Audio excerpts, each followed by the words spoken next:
میں عدالت کا شکریہ ادا کرتا ہوں کہ انہوں نے آج 8 کیسز میں میری ضمانت یہاں پہ اسلام آباد انسداد دہشت گردی عدالت میں منظور کی ہے۔ المیہ یہ ہے کہ اس وقت میری گجرانوالہ انسداد دہشت گردی عدالت ہے، وہاں پہ بھی کیس کی سماعت ہے۔ میری اسی وقت بیک وقت اس وقت انسداد دہشت گردی عدالت سرگودا میں بھی کیس لگے ہوئے ہیں آج ہی کے دن پہ۔ تو آپ خود اندازہ لگا لیں کہ بیک وقت میں 3 مختلف مقامات پہ 3 مختلف شہروں میں اسلام آباد، سرگودا اور گجرانوالہ میں میرے پاس اڑن تشتری بھی ہو تو تب بھی میں نہیں پہنچ سکتا۔ تو یہ المیہ ہے، اور کل میں میاں والی میں تھا اور اگلے دنوں میں بھی پورے پنجاب میں میری عدالتوں میں یہ حاضری لگی ہوئی ہے مختلف کیسز میں۔ تو یہ تو اس انلیگل اور فیک رجیم جو ہے، انسٹالڈ رجیم، ان کے اوپر ایک دھبا ہے۔ اور یہاں پہ میں یہ بھی کہوں گا کہ جوڈیشل سسٹم کی یہ بھی ریفارمز کی ضرورت ہے، اور پولیسنگ سسٹم میں بھی۔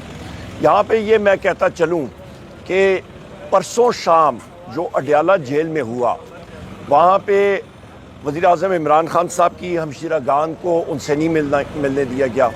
ہمارے ساتھی اریسٹ ہوئے، اس پہ عالیہ حمزہ صاحبہ تھیں، اس پہ ہمشیرہ گان تھی وزیر اعظم عمران خان صاحب کی، ان کے ساتھ عالیہ حمزہ صاحبہ تھیں، ان کے ساتھ صاحبزادہ حامد رضا صاحب تھے، اس کے ساتھ ساتھ ان کے کزن قاسم صاحب تھے، اور ان کے ساتھ طیبہ راجہ صاحبہ تھیں، اور ہمارے ایڈوکیٹ اور ایم این اے جناب شفقت عوان صاحب تھے سرگودا سے۔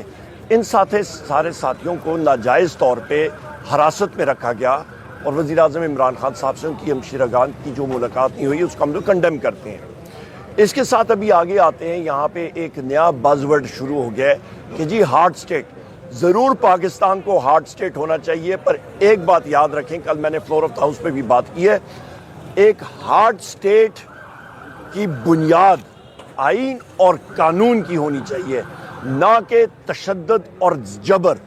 جب آپ تشدد اور جبر پہ ریاست کو مضبوط کرتے ہیں تو اس سے بڑا کھوکھلا اینٹی اور کوئی ہو نہیں سکتی، وہ ایک کھوکھلی ریاست ہوتی ہے۔ آپ جتنی تاریخ ہے انسان کی وہ دیکھ لیں، اسلام جس وقت پھیلا اور نبی کریم محمد صلی اللہ علیہ وآلہ وسلم جب دنیا میں نہیں رہے، 632 اے ڈی میں اس دنیا میں نہیں رہے، 635 میں مسلمانوں کی فوجوں نے 2 سپر پاورز کو شکست دی، ایک چند مہینوں کے اندر بیزنٹائن امپائر کو، اور اس کے ساتھ ساتھ آپ کے پرشین امپائر کو۔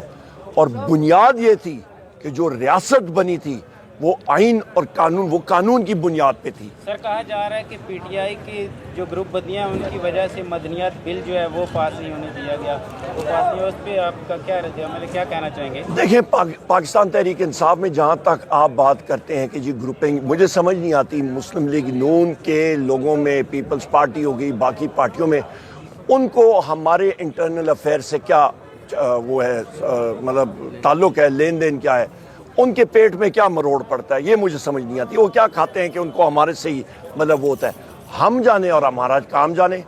میرا یا کسی ایکس وائی زیڈ سے پارٹی کے اندر یا تعلقات ٹھیک نہیں ہے، یا میری کسی کے ساتھ کوئی بات چیت ہوتی ہے، وہ میں جانوں اور وہ شخص جانے، اور پارٹیوں کے اندر ہوتا ہے۔ اور پی ٹی آئی میں ہم لوگ کوئی چودراہٹ والی پارٹی یہ ہے نہیں، یہاں پہ سب ساتھی جو ہیں وہ برابر کے ہیں، اور وزیر اعظم عمران خان صاحب کے ساتھ ہم لوگ کھل کے بات کرتے ہیں، بالکل کھل کے بات کرتے ہیں، اور اپنا ویو پوائنٹ دیتے ہیں، اور لوگ جو ہیں وہ ان کے سامنے ایک دائرے کے اندر وہ بڑی سخت باتیں کر جاتے ہیں اور وہ برداشت کرتے ہیں۔ ہماری جمہوری پارٹی ہے، اور ہم لوگ پر جب ایک ڈیسیجن ہو جائے تو پھر سارے متحد ہیں۔